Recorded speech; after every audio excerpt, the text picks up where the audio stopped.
I was able to land Brian Johnson as my first reference customer for my bootstrapped startup. And in this video, I'm going to share with you exactly my tactics and my principles for doing that. So 3 things I'm going to go over. Number 1 is the Law of Reciprocity from Robert Cialdini's book on influence and the art of persuasion.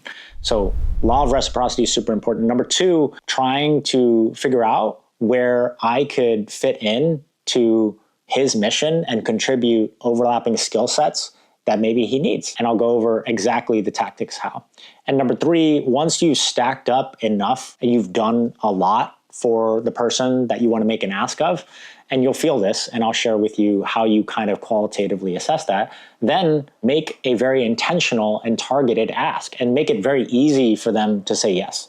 So I'll show you how. Number 1, Law of Reciprocity. Let's go into that. So how did I meet Brian Johnson to start with? I met him because I started just watching videos of whatever stuff he had out on YouTube, and I started growing interested because this guy had a big exit and he was advocating for physical health and mental health. I love that mission. And he was also talking about AI alignment. And particularly because I am working on AI alignment, that's somewhere where I thought, oh, I really want to get to know this guy. Like, is he for real? Because a lot of these famous influencers, famous rich people, like they can be fake. And so I was a little hesitant, but I also was curious to know if he was a genuine person. Turns out he is. Shout out to Brian. I love his team. And his development team and product team in particular, world-class people. So shout out to Greg and Chris at the time of this video. They're some of the founding engineers on that team. Love them. Have loved working with them. So huge shout out. So I had the opportunity.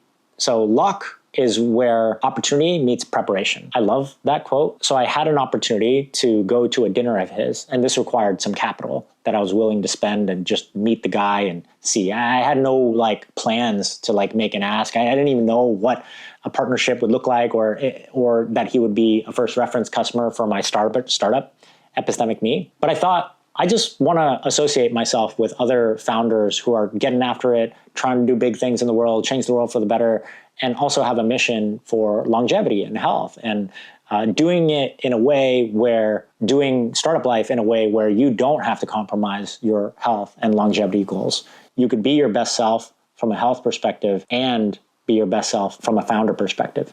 So I loved his mission. So I paid a good amount of money to go to a dinner of his when he had his first Don't Die conference in San Francisco. And that's in the Silicon Valley where I live, the San Francisco Bay Area. So I heard about this happening. I watched a bunch of videos. I was kind of a fan from the outside, but I was also a little skeptical. Is this guy for real? Seems too good to be true. And so I wanted to meet him. And so I'd spent some capital to go to this dinner. And there were about 20 people at dinner. Before I went to the dinner, and this is the Law of Reciprocity, I spent a lot of time watching all his videos, hearing his philosophy. And I consider myself a slight amateur philosopher, but I have done a lot of deep thinking about how do you solve AI alignment? That is the most pressing problem in humanity to me. And I really want to solve that problem and collaborate with other builders of the future to solve that problem so that when I bring kids into the world, I'm confident I'm bringing them into a world where AI is aligned with them and helps them co-evolve to their best self, because everybody deserves that chance, right? This guy's talking about AI alignment. He's speaking my language with health and longevity. I think those are important things. And he's also had a big exit. He's proven that path before. He sold Braintree, Venmo to PayPal. And then now he has this drum he's beating around. There's a different way to do startup life, and you don't got to compromise on health. And I've always believed that, so it's great to talk to the example. So before I went to the dinner, I studied almost every video about him, where he talked about AI, where he talked about founder life and all these things. And I tried to assess like where you at in your movement in building this Don't Die ideology and making it the most dominant ideology in the world. And then also, how do you speak about that? Like, what sort of weaknesses or holes do you have in starting this movement? And I thought to myself, well, if there was an opportunity, then what capabilities do I have to bring to the table to kind of help with that? And I thought, well, I have capabilities in community building. I have capabilities in grassroots movements and transformations. I've done that at Workday, big tech company, done that at Dayforce, big tech company, where I've led initiatives to be more data-driven and to be AI native. That's a big transformation that I've done at Dayforce. And so I thought, okay, I'm good at getting the pulse of people. I'm good at getting people influenced and on board towards my vision.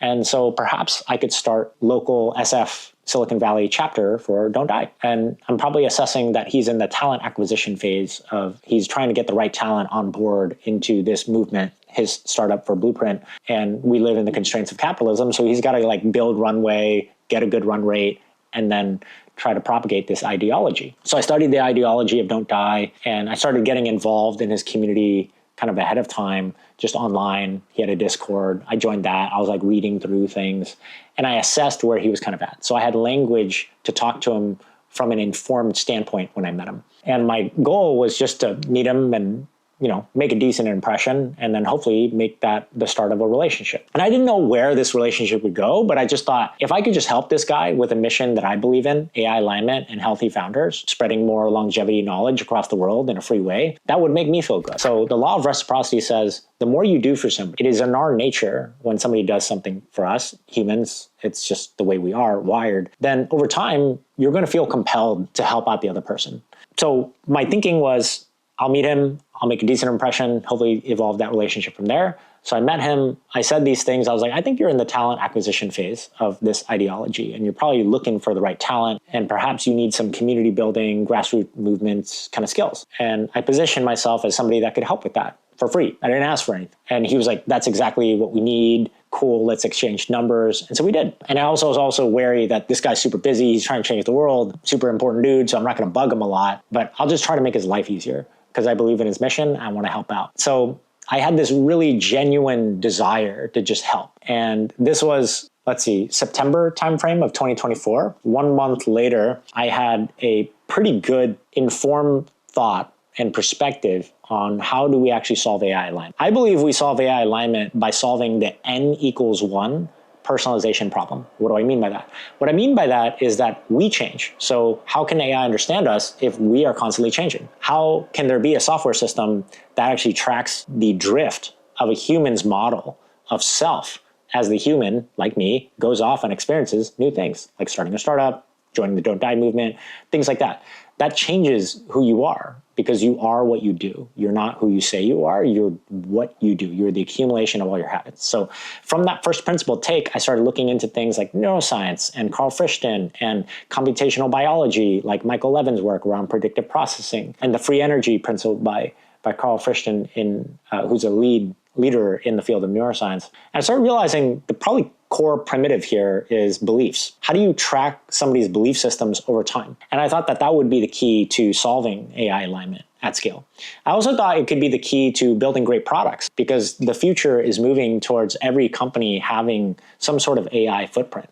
And especially now that software is no longer the moat because AI could create software incredibly fast and it's only going to get better from here, then it's really the curated data set that meets the goal-oriented outcome. In Brian's case, they had a goal-oriented outcome of how do we reduce biological age for all humans on the planet? How do we get everybody their own blueprint algorithm, hyper-personalized to who they are and their constraints, their gender, their demographics, where they live in the world, what's food supply they have access to, the time they have in the day based on if they have a family, what obligations they have, that type of thing. It's so personal because sleep, diet, and exercise is so personal. September, I met Brian, made a good impression. We exchanged numbers. And then after that, he launched an app. And I immediately got on this app, and it's a social media app for longevity people. I was like, cool, I'll meet other healthy founders here. That's so great. And I'll just show up every day. And so I just started doing a daily gratitude practice in the app where every morning I just shoot off a little post that says, what are you grateful for today? Being grateful helps you don't die, for sure. That'd be from Paul Conti, doctor of psychology. Being in a state of gratitude, state of agency helps you, I'm extrapolating, but it helps you feel content. And that helps you don't die. That's where I'm extrapolating. So, and then every day I also set a goal for myself because I like synergizing my goals health-wise, business-wise. So I thought, okay, what's something I can contribute? I'm really into mental health. I'm really into promoting men and humans in general going to therapy, and men in particular, I call that out because not enough men are going to therapy or trying to seek out building skills around emotional intelligence and regulation. And that's really toxic. It's toxic for everybody involved, right? Because everybody's feelings matter. So I thought, okay, maybe a pillar of content that I can create in his app to help him build community, which is what I identified I'm good at, and I could help him build community. And it's a fledgling app. I could just be in there all day, like not all day. So I thought to myself, I'll be in his app and I'll share the types of content I like sharing, such as doing gratitude practices together as a community, asking thoughtful questions to get people engaging, and also sharing a daily meditation practice. So I set this goal. I was like, okay, I'm going to do 30 minutes of meditation every single day. That was some other goal I just had on the side after learning about the benefits of meditation. So I started just tracking an app, Insight Timer. And so every day on the Don't Die app, I would just screenshot my progress and put X number of days, 50 days of 30 minutes of meditation every day, join the Don't Die meditation challenge. And so I did that, and I'm still doing that. I'm on day 304 now, I think, as of today. That was also effective because Brian saw that. He's in his own app using his own community social media, but tied to longevity app. And he's seeing me post on a regular basis. I'm very disciplined. I share values with him in being very self-disciplined and seeing that as self-love. So he had this goal of trying to build community. I reciprocated effort, and I directed my skills towards helping him build community, which was also synergistic towards my own goals of wanting to find community around healthy founders that are trying to change the world and other innovators that don't compromise on their health to go change the world and build out their dreams. So it was all quite synergistic. And I just put in that effort intentionally every day. I would post multiple times a day. In addition to that, I thought, well, I'm really skilled in software products. I understand product management, design, engineering. I've done that all my career. I love doing that. So something fun that I thought would be very useful to them, the Don't Die development team, was, I could just write them tickets in their backlog.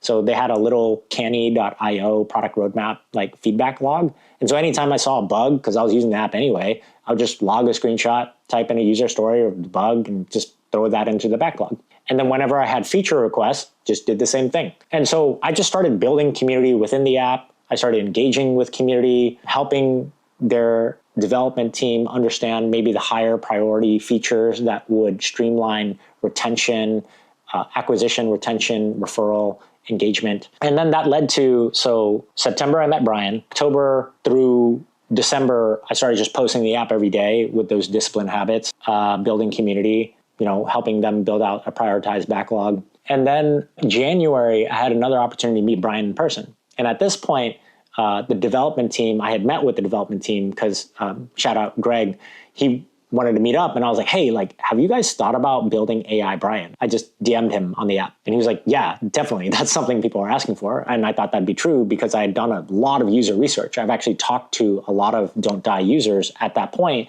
and applied just sort of my product and design thinking and user research abilities. And I interviewed users on their behalf. I just did that just to understand, what does this type of person want and need, and what are their jobs to be done? And based on that, I realized people wanted hyper-personalized longevity plans because everybody comes from different walks of life. Like I said, they have different constraints. And then in addition to that, this overlapped with the problem I want to solve, which is AI alignment at the n=1 level. So I realized, there's something here where there's an overlap in our missions. Perhaps I could help, and perhaps I could position myself as the person that would help. And so I realized in interviewing these users that they had these jobs to be done that were very functional, social, and emotional in nature. What do I mean by that? What I mean by that is that health and longevity are very personalization sensitive. What saves time for somebody else, what is functional for somebody else to lose weight or improve their bioage is not going to be the same. Even across genders, it's not going to be the same. Food access is different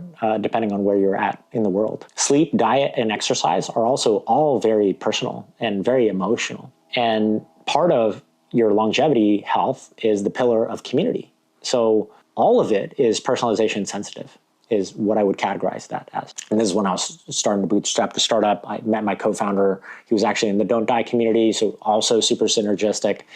Shout out Jonathan, best co-founder I could ever ask for. Jonathan McCoy, great dude. He is insanely intelligent, and he's always feeding his brain and feeding his body the right things, and he motivates me a lot. So I'm very grateful for him. So I put together all this user research that I did on the Don't Die team's behalf, because I know they're underwater, busy just standing up the app, getting traction, finding PMF, product market fit, and trying to scale the damn thing. that I already know is hard.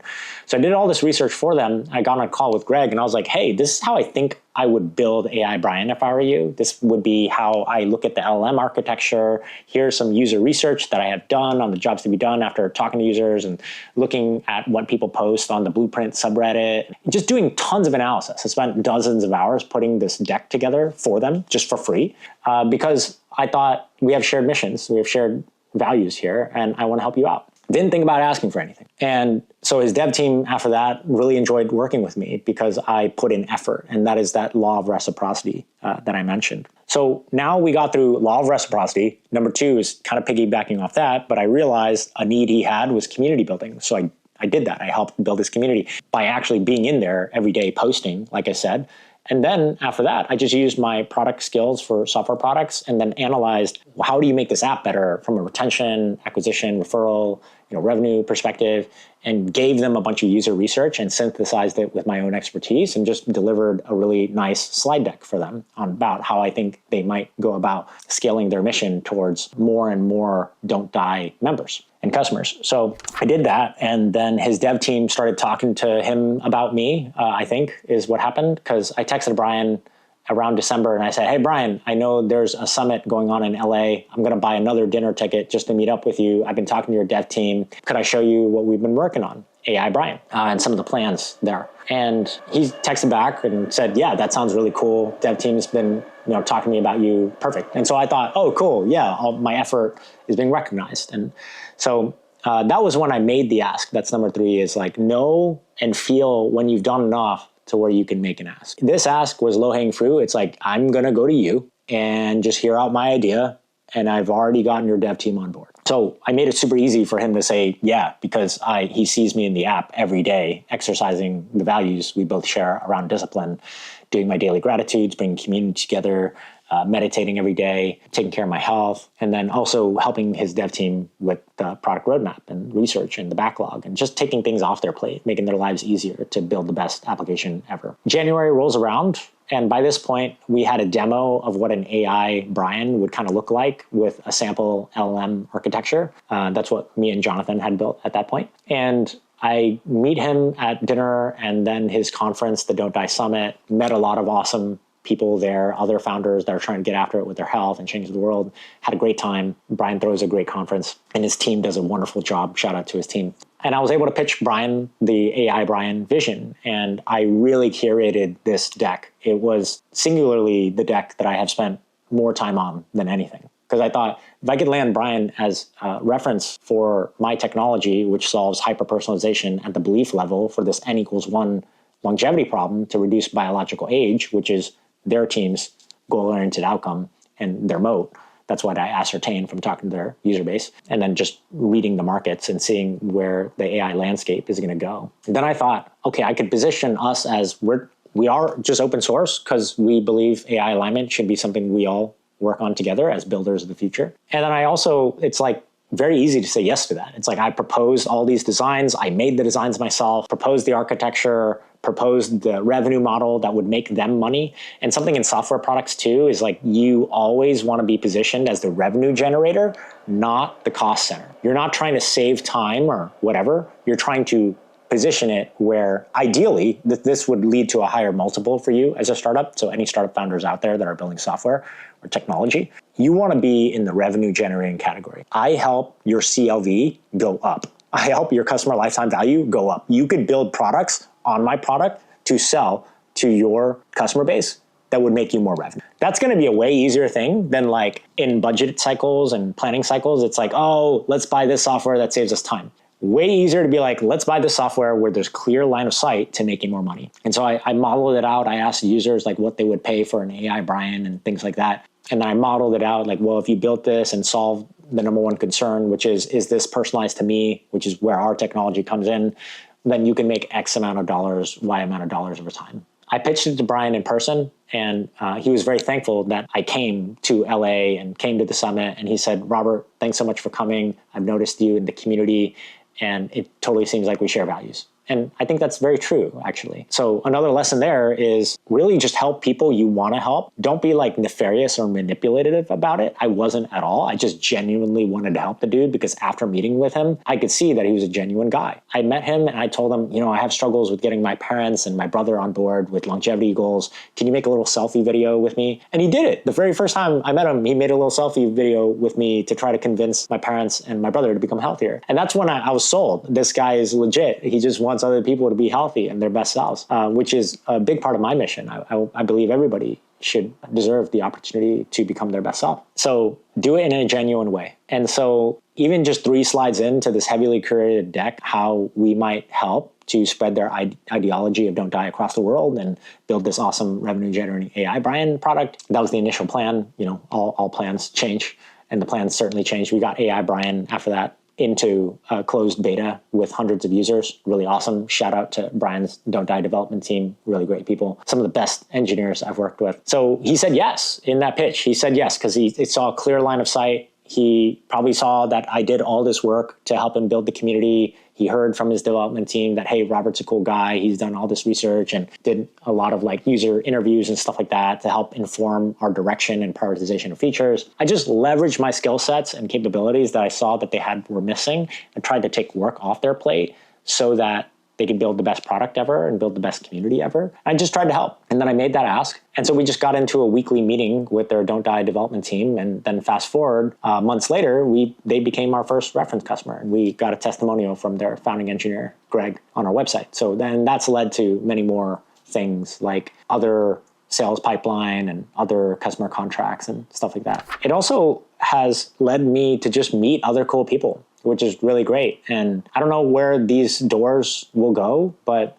I do know that surrounding myself with people that are trying to get after it too, with their health and the mission in life of AI alignment, I'm sure that'll lead to somewhere good. Because when I first met Brian, I wasn't thinking let's make him a customer, let's get him as revenue. I wasn't thinking any of that. I was just thinking this guy has similar values to me and he's genuine. He helped me make a little video to help my family become healthier, which I'm very grateful. If Brian, you're hearing this, huge shout out to you. Thanks for doing what you do. That meant a lot because family means a lot to me and getting them healthier means a lot to me. So the fact that you take time to do that just meant a lot. So I just wanted to repay the favor. I wanted to help him out. We had shared mission in our respective endeavors. Solving AI alignment is the most pressing thing. And it's just led me to this point. And now the startup is starting to get pipeline. We've thought of a B2C go-to-market approach. We're still learning and iterating. I don't know everything. I do know that I'm going to constantly be learning to take this startup to the next level. And I do know that I want to help billions of people have the opportunity to become their best self. And I do know that all these tactics will work for you as a startup founder trying to land your first big reference customer. Just do these things, reciprocate so much, give them so much for free, and provide value and try to read where you can provide value and just go do it. Don't ask for permission. If you can, just get in there and help out. You will be noticed if you do that, for sure. So 3 things to summarize. How did I get Brian Johnson as my first reference customer for my startup? Number 1, the law of reciprocity. Just do the most for whoever you feel you have a genuine connection with and a genuine overlap in core values and mission. Try to help. Try to assess where you can help and go and leverage that. Number 2, for Brian in particular, he was trying to build a community. That's exactly where I saw I could help. He was trying to build an app to retain people, to get them to refer other people to acquire more customers and users into that so that they expand the Don't Die ideology across the world. And I thought, okay, I could really help with that. And it's synergistic with me wanting to find community that is like-minded, like people that try hard at everything and also want to change the world, healthy founders in longevity. So I targeted my reciprocity there, specifically community building, product work. And I made really great artifacts and assets that they could have just completely for free. And number 3, know when to make the ask and make the ask easy for them to say yes. It's going to be kind of qualitative feel, but if you break down this particular case, it's like I got in with his development team, his community, I was becoming more well-known there, and I just provided value. and it was in my heart of hearts. I just wanted to provide value. That's a core value of mine, which is any relationship or community I belong to, I want to leave better than I found it. Be genuine about it. And then you'll know and you'll feel when is the right time to make the ask and make the ask easy for them to say yes to. And especially if you're a technology or software company, you have a product that's tech-based, try to position yourself as revenue generating. Try to create a narrative that they could see where you provide value that multiplies the amount of value they can capture in market. Don't be a cost center. Don't position yourself that way. Position yourself as a revenue generator and have a good narrative around that. Back that with data points and stuff like that. That's exactly what I did. And now we're months out from our engagement with the Blueprint Don't Die team. Shout out to them. Awesome team. And I love their work. I love what they're trying to do for the world and making the world a healthier place and solve AI alignment. And now we have them as a reference. We have testimonials on our website, and that's taken us to the next stage in our startup. So if you want to find out more about startup life, personal growth, growing with AI, stuff like that, hit subscribe, and I'll go and just share more, because we're just documenting our journey, building in public, transparently, to solve the most pressing problem that humanity faces with AI alignment. Have a good day.